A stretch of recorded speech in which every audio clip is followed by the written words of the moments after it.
Welcome back to Tarot by the Bay. I'm David. It's Thursday, May 25th. All right.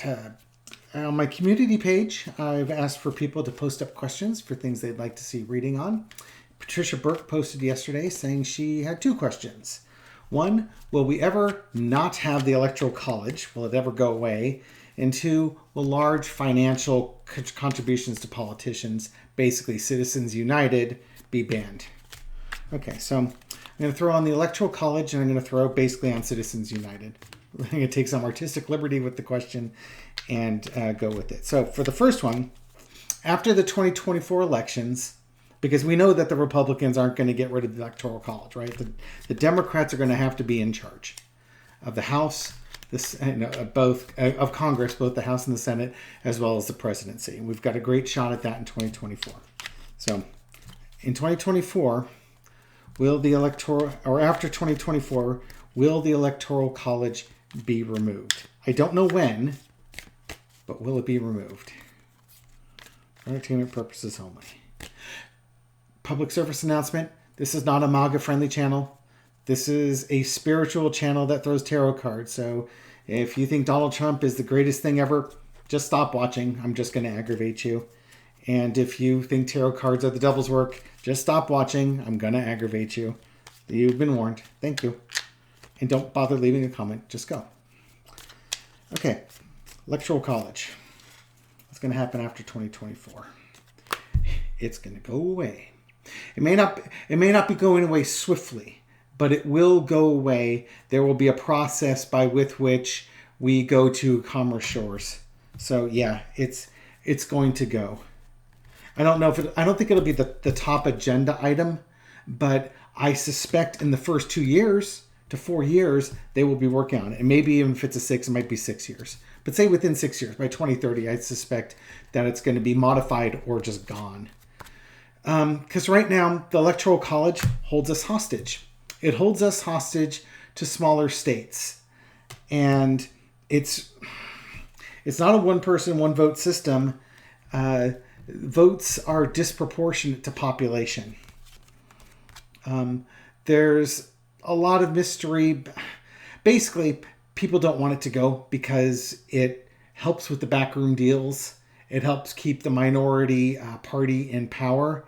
And there's going to be a lot of work trying to prevent its removal. But it's something that maybe served a purpose 150, 200 years ago, but it's not serving us now. It's antiquated and archaic. And, there might need to be some compromises made in order to get this thing off the books. But, and it may be, something to the smaller states to help them out a little bit. But there's just going to have to be some dealing that goes on here in order for it to go away. And given the disappointment card, why is it disappointment? It could be the disappointment is that the Electoral College, conservatives and traditionalists don't want it to go. And so they're reluctant to let it go. And they might try and keep some aspects of it alive. But I think it's also the collective sorrow for the balance of us because it robs us of our voices. It puts power into obstructionists and it takes it away from people who want to see change happen. Generally speaking, smaller states or states with lower populations are overrepresented, especially in the Senate. And they tend to be rural people who are conservative and don't like change. So they elect people who are obstructionists.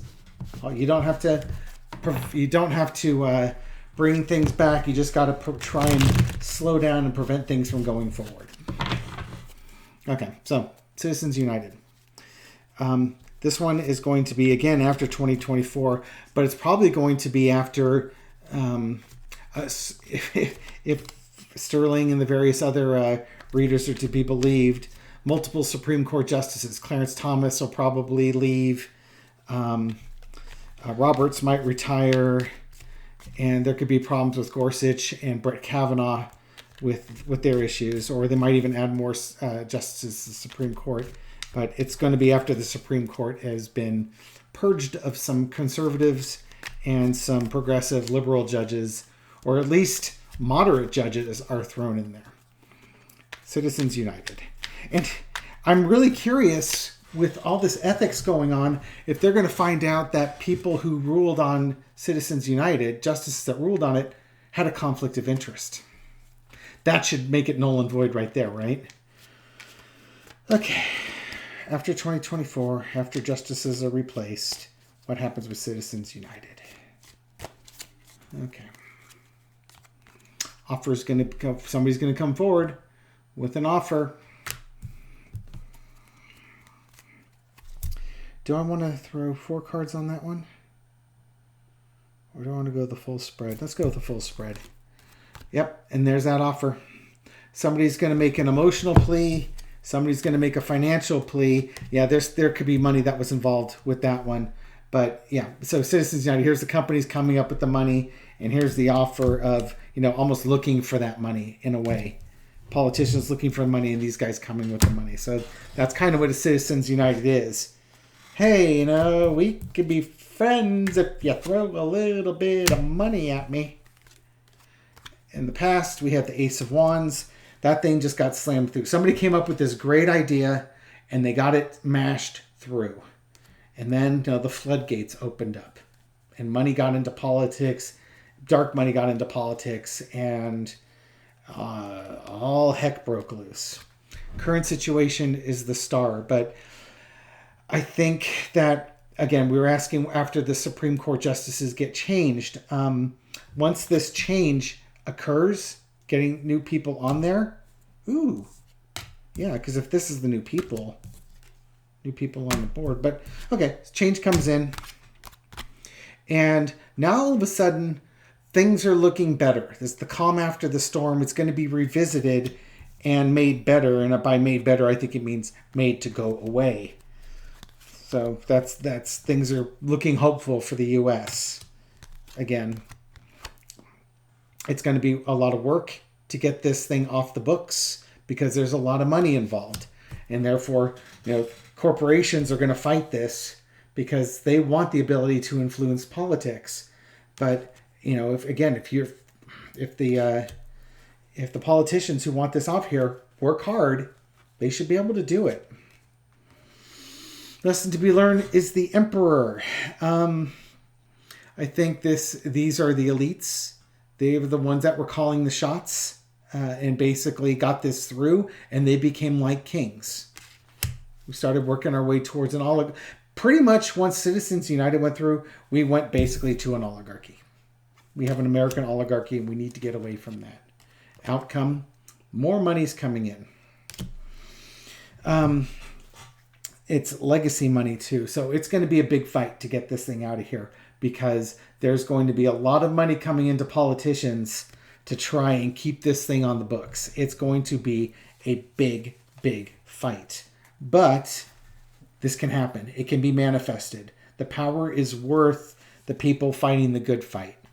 You're just going to have to find that compromise in there so that you can get it out. Maybe it just limits the contributions. But I do think Citizens United will get overturned, but it's going to be a heck of a fight in order to get that. Okay, so that's my read on Citizens United. That's my read on the Electoral College. I hope you enjoyed this reading.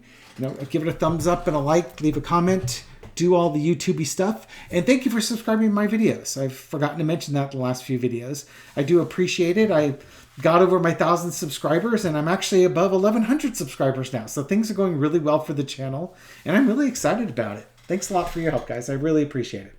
Have a good night, and I'll catch you on the next video. Bye-bye.